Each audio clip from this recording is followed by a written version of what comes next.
pertama adalah ubi, kemudian ada telur, ada minyak goreng dan gula. Adapun tambahannya adalah kita pakai kuning telur dan vanili. Adapun nanti kita pakai takaran dengan memakai mangkok. Teman-teman semua, langkah pertama yang kita lakukan untuk membuat kue cucur yang terbuat dari ubi adalah pertama, ubinya kita kupas, kemudian setelah dikupas, yang kedua adalah membersihkan ubi yang sudah kita kupas tadi.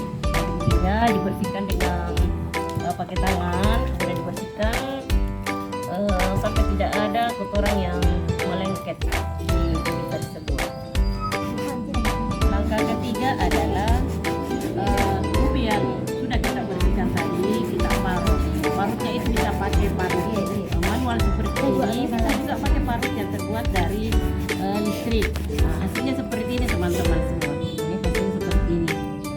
Sudah diparut, sudah halus. Nah, ini siap nanti kita olah. Langkah keempat teman-teman adalah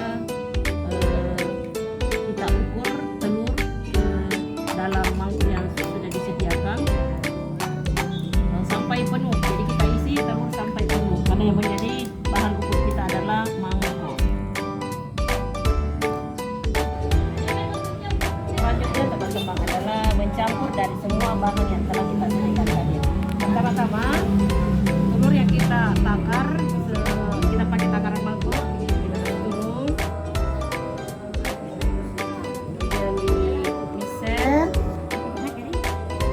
terus kita kasih turun gulanya.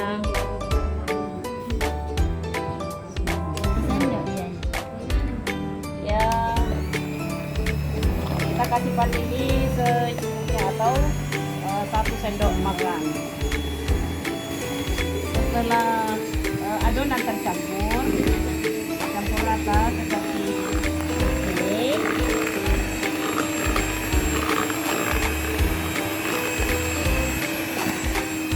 Kita tak lama menunggu karena biarkan dulu adonan mengembang. Teman-teman, setelah adonan mengembang seperti ini ya teman-teman. Nah, setelah adonan mengembang seperti ini, maka langkah selanjutnya adalah memasukkan singkong yang telah diparut tadi ke dalam adonan seperti ini teman-teman. Kita kasih turun 1 sendok, 3 sendok kita kasih turun sampai habis. Kemudian kita mixer sampai tercampur semua, tercampur rata. Setelah adonan tercampur rata teman-teman, kita masukkan kuning telur secukupnya ya. Bagi yang suka warna kuning boleh ditambah, tapi kalau tidak terlalu suka boleh pakai beberapa tetes saja teman-teman. Nanti adonan ini akan berubah warna menjadi kuning seperti ini teman-teman. Ini adonannya seperti ini, kita lihat. Nah, kalau bisa ditambah warnanya kalau kita suka dengan yang agak kuning. Nah, kita mixer terus seperti tadi sampai adonan tercampur semua. Nah, selanjutnya teman-teman, setelah adonan seperti ini tercampur semua dan sudah mengembang, langkah selanjutnya adalah mencampur dengan minyak goreng. Tentunya ukurannya sama ya teman-teman dengan yang kita pakai menakar tadi, yaitu kita pakai mangkok. Jadi semuanya ukurannya itu satu bahan satu mangkok. Seperti ini kita mixer terus seperti ini sampai warnanya merata seperti ini. Ini sudah cantik.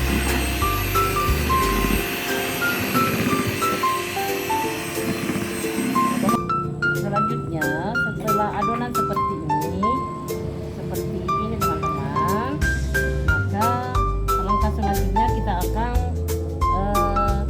mencetak atau kita pakai cetakan seperti ini.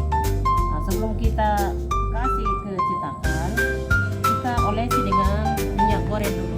Nah, gunanya supaya nanti adonan yang kita kasih turun atau nanti setelah masak bagus keluar. Nah, seperti ini teman-teman, caranya diolesi seperti ini.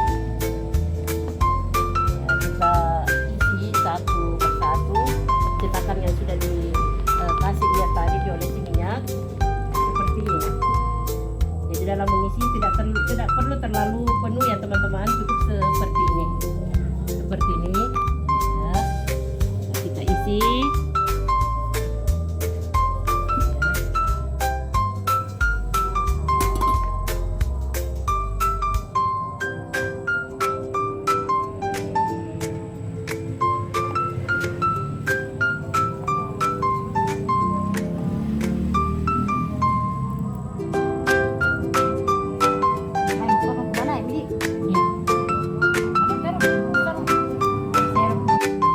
Langkah terakhir teman-teman, setelah cetakan kita isi seperti ini, kita lihat setelah terisi semua, maka langkah terakhir adalah mengukus.